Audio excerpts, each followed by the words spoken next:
الله الرحمن الرحيم. الحمد لله وحده والصلاة والسلام على من لا نبي بعده. أما بعد فأعوذ بالله من الشيطان الرجيم. بسم الله الرحمن الرحيم.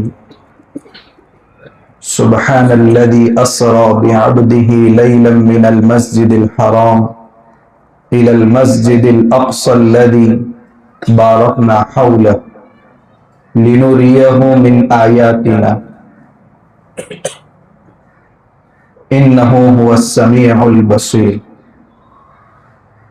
صدق الله مولانا العظيم ونحن على ذلك لمن الشاهدين والشاكرين والذاكرين والحمد لله رب العالمين. قابل احترام بزرگان دین، قدرت خداوندی کے عجائبات میں سے ایک عجوبہ معراج کے واقعے کا پیش آنا بھی ہے۔ اللہ کے نبی صلی اللہ علیہ وسلم کو اللہ تبارک و تعالیٰ نے بے شمار معجزات سے نوازا تھا۔ علمی معجزات بھی تھے اور عملی معجزات بھی تھے۔ علمی معجزہ آپ کا سب سے بڑا قرآن ہے، جو آپ کی وفات کے بعد بھی قیامت تک بلکہ قیامت کے بعد بھی باقی رہے گا۔ اور عملی معجزات میں سے ایک اہم معجزہ معراج ہے۔ دو باتیں اچھی طرح ہمارے ذہن میں بٹھانے کی ضرورت ہے۔ ایک، کوئی عجیب واقعہ تاریخ میں ایک بار پیش آیا ہو تو وہ تاریخ کی یاد بن جاتا ہے، لیکن اس کو بار بار منایا نہیں جاتا۔ اللہ کے نبی صلی اللہ علیہ وسلم کی ولادت ایک مرتبہ ہوئی، یہ ہر سال بار بار نہیں ہوتی۔ اللہ تبارک و تعالیٰ نے جب سے آسمان اور زمین کو بنایا ہے تب سے لے کر قیامت تک اللہ کے نبی صلی اللہ علیہ وسلم کی ولادت سے بہترین کوئی دن ہو نہیں سکتا، مگر یہ تاریخ میں یاد بن گیا، مگر ہر سال ولادت نہیں ہوتی۔ اور جس کا بار بار آنا نہ ہو اس کو تاریخ کی یاد میں تو یاد رکھا جائے گا مگر منایا نہیں جائے گا۔ اللہ کے نبی صلی اللہ علیہ وسلم کا ہجرت الی المدینہ کا دن تاریخ کی یاد بن گیا۔ آپ صلی اللہ علیہ وسلم کا دنیا سے پردہ فرما جانا اس امت کے لیے اس سے زیادہ غمناک اور المناک دن ہو نہیں سکتا، مگر وہ تاریخ کی یاد بن گیا۔ اسی طریقے سے معراج کا پیش آنا یہ اللہ کے نبی صلی اللہ علیہ وسلم کی زندگی کی ایک یادگار بن گئی۔ ہر سال 27 رجب ہو اور آپ کو معراج نصیب ہو ایسا نہیں ہے، اس لیے ایسی چیزیں تاریخ کی یاد بن جاتی، اور جو ہر بار لوٹ کر کے آتی ہیں ان کو منایا جاتا ہے۔ ہر ہفتے میں جمعہ کا دن آتا ہے، مسلمان اجتماع کے ذریعے جمعہ کی نماز کا اہتمام کر کے ہر ہفتے اس کو مناتے ہیں۔ عید کا دن سال میں ہر بار آتا ہے، مسلمان اس کا پورا اہتمام کرتے ہیں اور عید کے دن اللہ کے سامنے نماز کے ذریعے خوشی کا اظہار کرتے ہیں۔ عید الاضحیٰ کا دن اللہ کی طرف سے مہمان نوازی کا دن ہے، جو ہر سال میں ایک مرتبہ ضرور آتا ہے، تو مسلمان ان کو مناتے ہیں۔ تو جو ہر سال بار بار آتا ہے ان کو منایا جاتا ہے، اور جو کبھی تاریخ میں ایک مرتبہ ہوا اس کو تاریخ کی یاد مانا جاتا ہے۔ تو اللہ کے نبی صلی اللہ علیہ وسلم کی زندگی میں معراج کا پیش آنا، اس پر ایمان لانا ضروری ہے۔ اس کے جو اسباب ہیں ان اسباب کو اپنی زندگیوں کے اندر داخل کرنا ضروری ہے، مگر ہر سال منانا ضروری نہیں ہے، کیونکہ وہ رات عظمت والی برکت والی رات قیامت تک کبھی نہیں آ سکتی جس میں آپ کو معراج نصیب ہوئی۔ پہلی بات یہ یاد رکھیں۔ دوسری بات کہ اللہ کے نبی صلی اللہ علیہ وسلم کا یہ عملی معجزات میں سے سب سے بڑا معجزہ ہے، جس کی صراحت آدھے سفر کی سورہ بنی اسرائیل کی ایک آیت میں کی گئی۔ اس لیے اگر کوئی شخص اسراء کا انکار کرے تو وہ دائرے ایمان سے نکل جائے گا۔ سفر معراج کے دو حصے ہیں، ایک ہے اسراء اور ایک ہے معراج۔ بیت اللہ سے بیت المقدس کی طرف رات میں جانا اس کو کہتے ہیں اسراء، اور بیت المقدس سے ساتوں آسمانوں کی سیر کرنا اس کو کہتے ہیں معراج۔ پہلا حصہ قرآن کی آیت سے ثابت ہے، اور دوسرے کا ذکر سورہ نجم میں اشارتاً ہے، وَلَقَدْ رَآهُ نَزْلَةً أُخْرَى عِنْدَ سِدْرَةِ الْمُنْتَهَى عِنْدَهَا جَنَّةُ الْمَأْوَى إِذْ يَغْشَى السِّدْرَةَ مَا يَغْشَى مَا زَاغَ الْبَصَرُ وَمَا طَغَى۔ اور احادیث متواترہ میں صاف اس کا ذکر ہے، اس لیے معراج کے واقعے پر ایمان لانا ضروری ہے۔ بہت سارے مسلمان مشککین کے آبجیکشن سے متاثر ہو کر کے یہ کہنے لگتے ہیں کہ یہ ایک منامی سیر تھی، منامی معراج تھی، یعنی خواب تھا، ایک سپنا تھا، حقیقت میں آپ کو معراج نہیں ہوئی۔ یہ نظریہ بھی غلط ہے۔ قرآن کریم کی وہ آیت جو میں نے آپ کے سامنے پڑھی ہے، سورہ بنی اسرائیل کی پہلی آیت، اس کے الفاظ میں آپ غور کریں۔ پہلا لفظ اللہ تعالیٰ نے استعمال فرمایا سبحان۔ جب انسان کسی تعجب خیز چیز کو دیکھتا ہے تو سبحان اللہ اس کی زبان سے نکل جاتا ہے۔ تو اس واقعے کی ابتدا ہی لفظ سبحان کے ذریعے کی جا رہی ہے، اور اس کے متعجب ہونے کو بتایا جا رہا ہے۔ خواب میں تو انسان حرم میں بھی پہنچ جاتا ہے، واپس بھی آ جاتا ہے، بلڈنگیں بنا لیتا ہے، کوئی تعجب کی بات نہیں ہے۔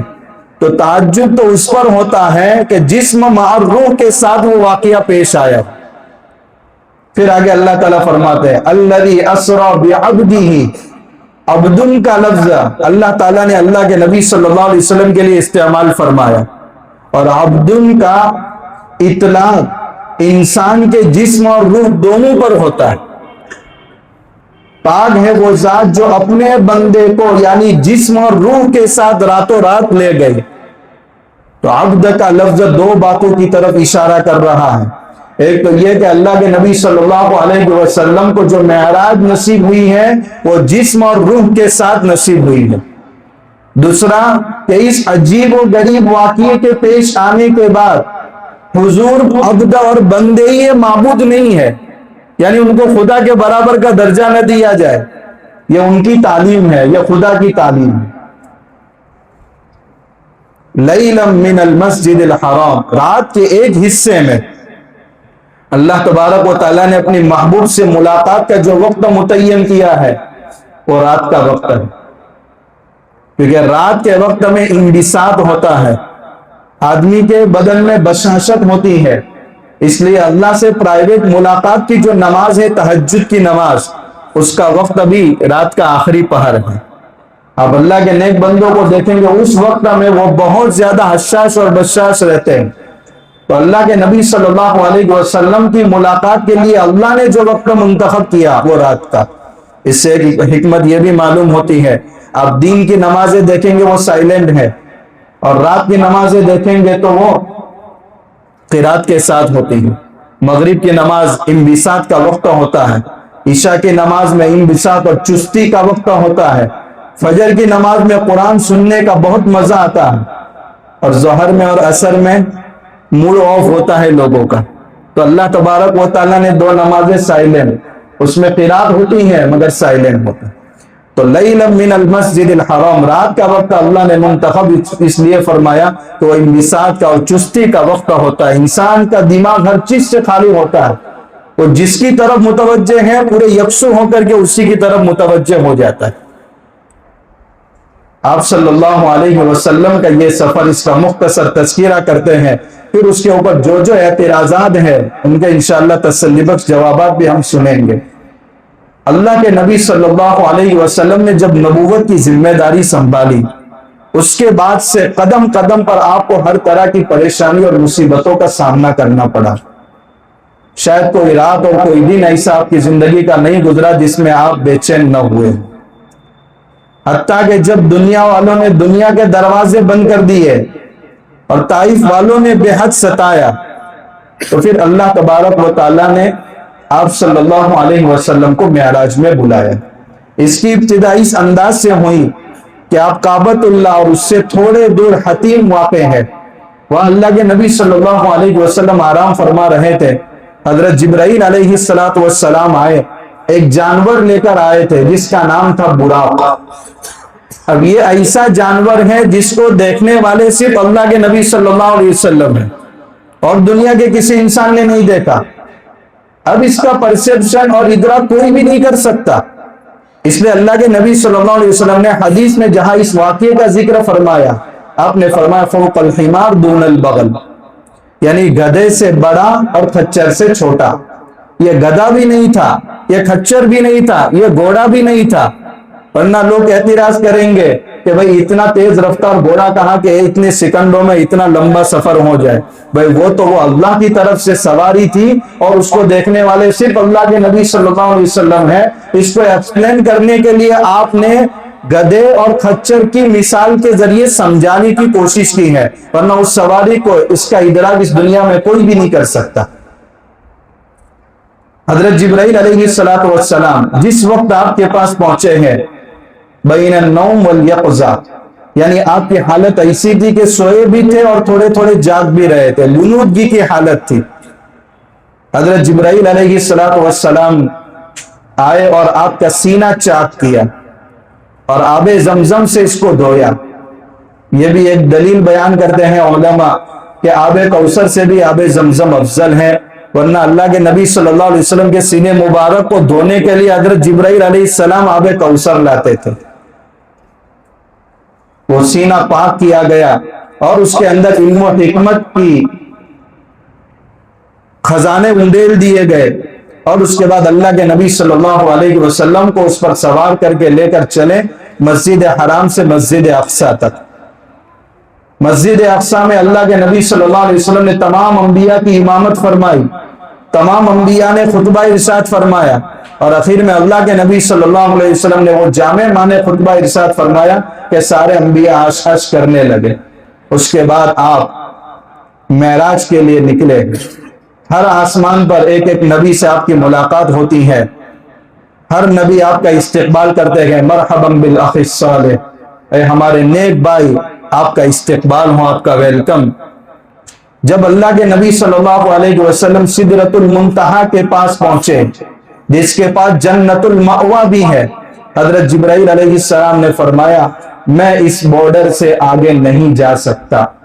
پھر اللہ کے نبی صلی اللہ علیہ وسلم نے وہاں جنت اور جہنم کا معائنہ کیا، اللہ تبارک و تعالیٰ سے بالمشافہ ملاقات ہوئی، اور اللہ تبارک و تعالیٰ نے وہاں آپ کو عظیم تحفہ نماز کی شکل میں دیا، اور اسی رات اللہ کے نبی صلی اللہ علیہ وسلم معراج کے سفر سے واپس آئے۔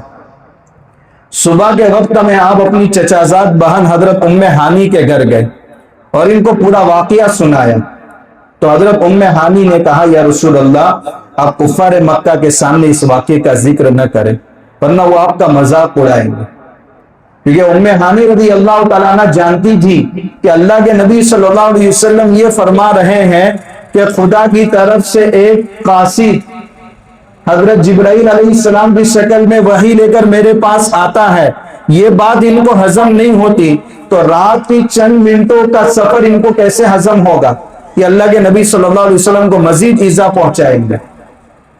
لیکن چونکہ اللہ کے نبی صلی اللہ علیہ وسلم کو جو غیبی امور اللہ کی طرف سے دیے جاتے ہیں اور حکم ہوتا ہے کہ ان کو امت کے سامنے ظاہر کرے، تو اللہ کے نبی صلی اللہ علیہ وسلم نے اس حکم کے پیش نظر جب آپ صبح کعبۃ اللہ کے پاس گئے تو سب لوگوں کو جمع کر کے اللہ کے نبی صلی اللہ علیہ وسلم نے اپنا وہ واقعہ سنایا۔ کفار مکہ نے بہت مذاق اڑایا، بہت ٹھٹھا کیا اور اعتراضات کرنے لگے یہ کیسے پوسیبل ہے۔ ان میں سے چند شرارتی لوگ تھے، انہوں نے یہ اپنے دل میں یہ کہا کہ آج تو ان کے جو خاص معاون اور مددگار ہیں ان کو بھی اس واقعے سے الگ کر دیں گے۔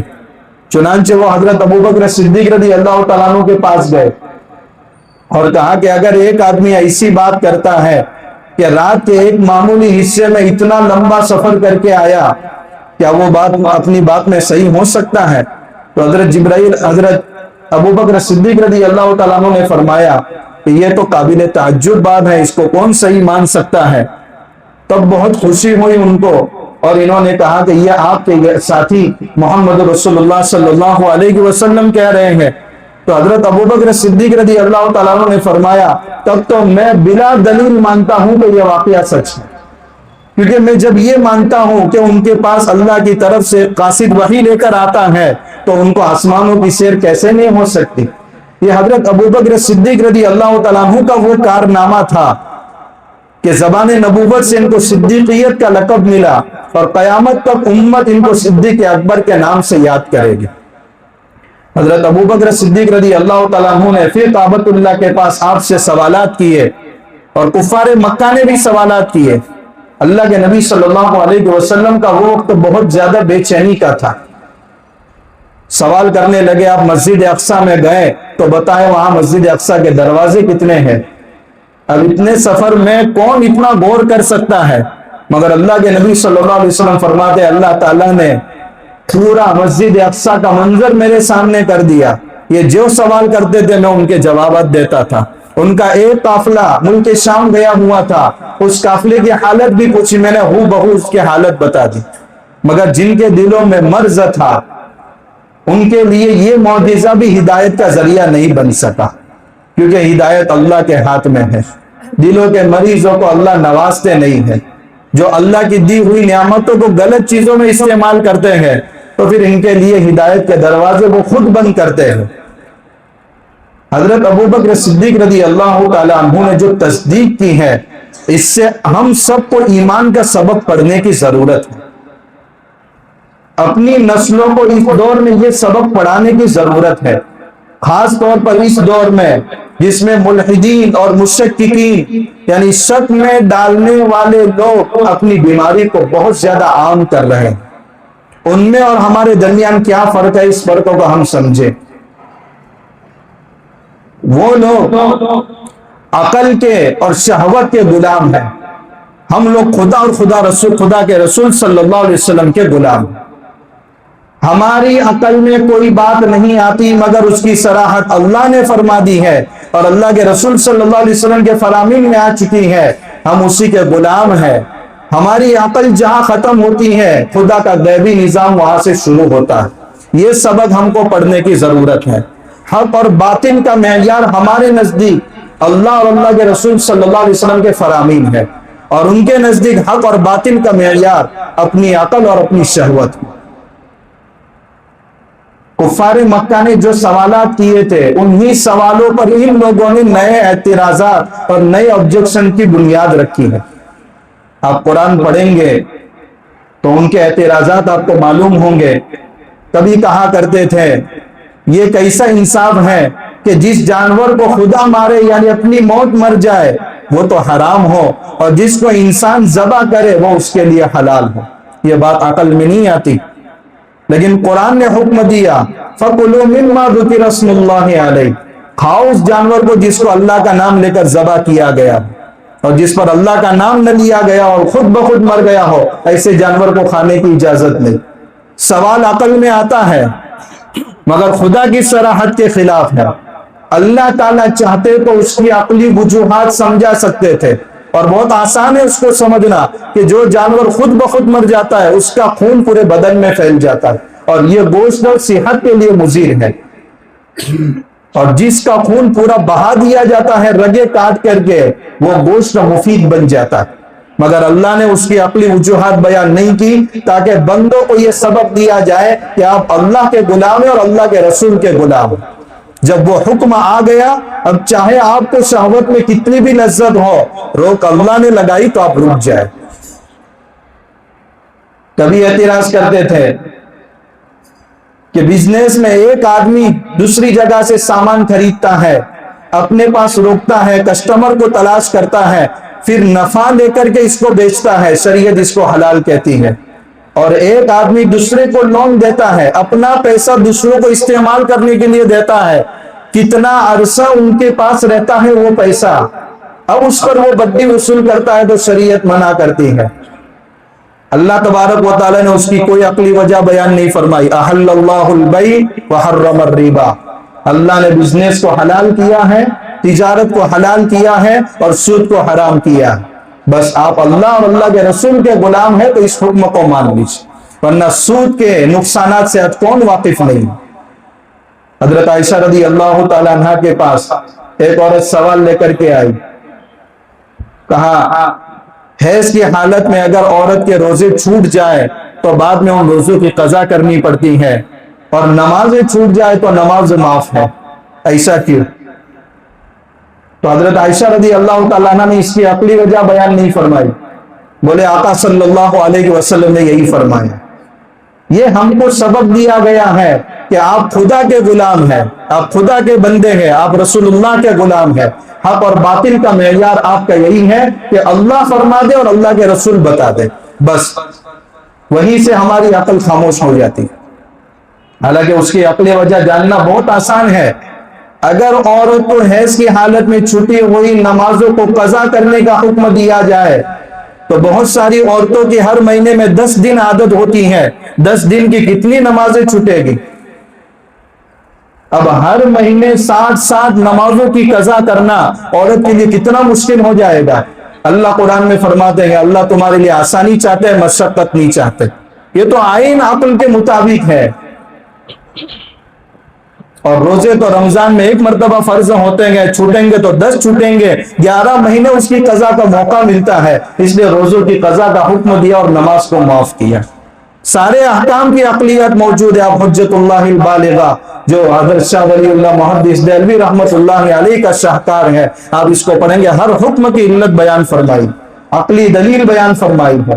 لیکن ہمارے ایمان کا تقاضا یہ ہے کہ ہم اللہ اور اللہ کے رسول صلی اللہ علیہ وسلم کے فرامین کے سامنے سرنڈر ہو جاتے ہیں۔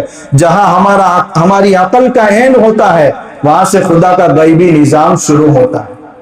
اب ایک سوال یہ کیا جاتا ہے کہ بہت سارے مذاہب میں ایسی کہانیاں مشہور ہیں اور مسلمانوں میں واقعی معراج مشہور ہے، تو مسلمان دوسرے مذاہب کی کہانیوں کو ایکسپٹ نہیں کرتے۔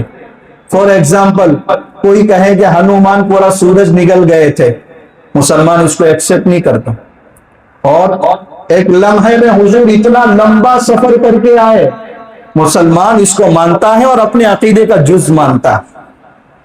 اس کی وجہ یہ ہے اگر اللہ تعالیٰ کسی کے بارے میں یہ صراحت کر دے کہ اس نے سورج ہماری قدرت سے نگلا تھا، ہم ماننے کو تیار، مگر خدا صراحت تو کرے۔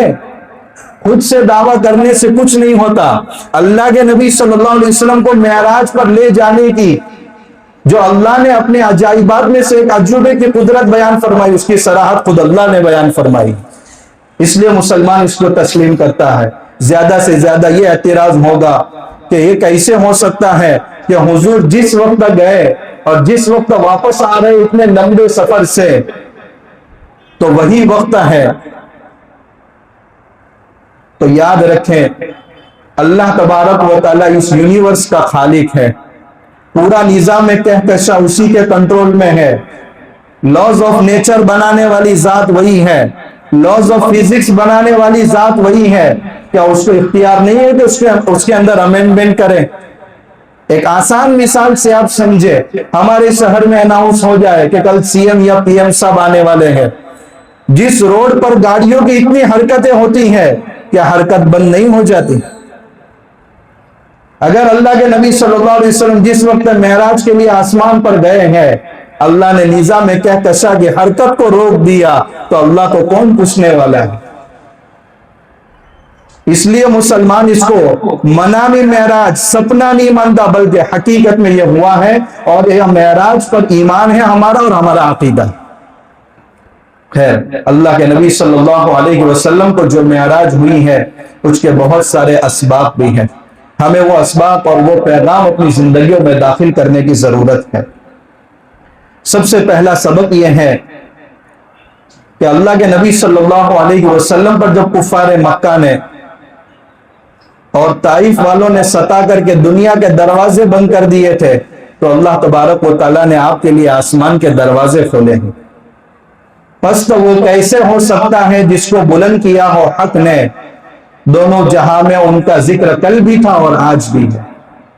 یعنی ان کو ختم کرنے کی سازش تو بہت ہوئی، مگر قیامت تک ان کا ذکر جاری رہے گا.